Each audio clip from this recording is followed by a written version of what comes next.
चीन और भारत के बीच संबंध गलवान घाटी में हुई लड़ाई के बाद कुछ ज्यादा अच्छे नहीं रहे हैं। बॉर्डर से जुड़े मामले अब भी पूरी तरह सुलझ नहीं रहे हैं और अभी हाल ही में ये खबर भी आई थी कि चीन शक्सगाम घाटी में रोड कंस्ट्रक्शन का काम कर रहा है। खैर, अब इस खटास के चलते चीन ने 18 महीने की देरी के बाद भारत में अपना नया राजदूत नियुक्त किया है। चीन के राष्ट्रपति शी जिनपिंग ने वरिष्ठ राजनयिक जू फेइहोंग को राजदूत नियुक्त किया है। फेइहोंग राजनयिक सुन वेइदोंग की जगह लेने वाले हैं, जो अभी चीन में उप विदेश मंत्री के पद पर हैं।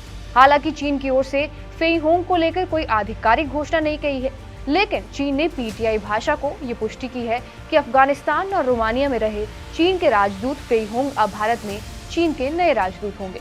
फेइहोंग जल्द ही नई दिल्ली जाकर पदभार भी ग्रहण कर सकते हैं। पहले चीन के अनुभवी चीनी राजनयिक सुन वेइदोंग भारत में चीन के राजदूत की जिम्मेदारी निभा रहे थे। इससे पहले वो इसी पद पर पाकिस्तान में काम कर चुके थे और मौजूदा समय में वो चीन के उप विदेश मंत्री भी हैं। इसके अलावा वो दक्षिण एशिया को लेकर चीन की नीति भी देख रहे हैं।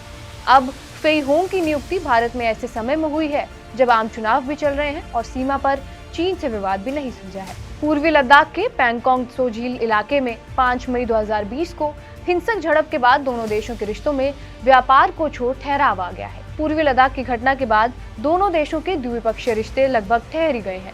सैन्य गतिरोध को दूर रोकने के लिए अब तक कोर कमांडर स्तर की 21 दौर की वार्ता भी हो चुकी है। अब बात करें फेइहोंग की, तो फेइहोंग चीनी राजनयिक के रूप में 37 सालों में दक्षिण एशिया में एकमात्र नौकरी 2010 से 2013 तक अफगानिस्तान में राजदूत के रूप में कर रहे थे। उन्होंने 2015 से लेकर 18 तक रोमानिया में दूत के तौर पर भी काम किया। भारत के विदेश मंत्री एस जयशंकर ने हाल ही में चीन को लेकर ये कहा था कि भारत अपने राष्ट्रीय हितों के साथ समझौता नहीं कर सकता है। चीन को ये समझना होगा कि वास्तविक नियंत्रण रेखा यानी कि LAC पर तनाव का बने रहना ना तो भारत के हित में है और ना ही चीन के हित में है। इसके अलावा शक्सगाम घाटी पर हो रहे निर्माण कार्य के लिए भी चीन का भारत ने कड़ा विरोध किया है। इसी के जवाब में विदेश मंत्रालय ने तब भी जवाब दिया था। तब विदेश मंत्रालय के प्रवक्ता रणधीर जायसवाल ने कहा था कि शक्सगाम घाटी भारत के क्षेत्र का हिस्सा है और हमने 1963 के तथाकथित चीन पाकिस्तान सीमा समझौते को स्वीकार नहीं किया है, जिसके माध्यम से पाकिस्तान ने अवैध रूप से क्षेत्र को चीन को सौंपने का प्रयास किया और लगातार अपनी अस्वीकृति व्यक्त भी की थी। हमने जमीनी स्तर पर तथ्यों को बदलने के अवैध प्रयासों के खिलाफ चीनी पक्ष के समक्ष अपना विरोध भी दर्ज कराया है। हम अपने हितों की रक्षा के लिए आवश्यक कदम उठाने का अधिकार सुरक्षित रखते हैं।